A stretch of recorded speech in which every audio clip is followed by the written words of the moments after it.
खरायो र कछुवाको कथा नेपाली लोककथामध्ये एक प्रसिद्ध शिक्षाप्रद कथा हो जसले धैर्यता, अहंकार र निरन्तर प्रयासको महत्व देखाउँछ। यहाँ छोटकरीमा कथा यस्तो छ। कथा खरायो र कछुवा एउटा जंगलमा एकपटक खरायो र कछुवा बीच बहस भयो। खरायोले कछुवालाई जिस्क्याउँदै भन्यो, तिमी त कति लिलो हिँड्छ, म चाहिँ तिमी भन्दा 100 पटक छिटो छु।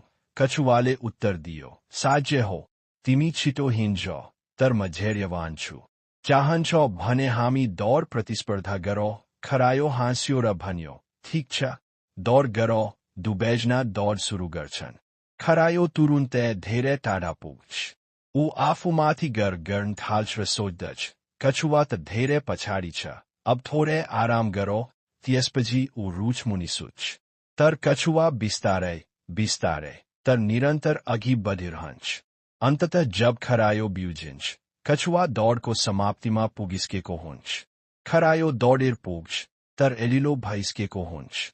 निष्कर्ष शिक्षा, अहंकारले विनाश ल्याउँछ, निरन्तर प्रयास र धैर्यले सफलता दिन्छ।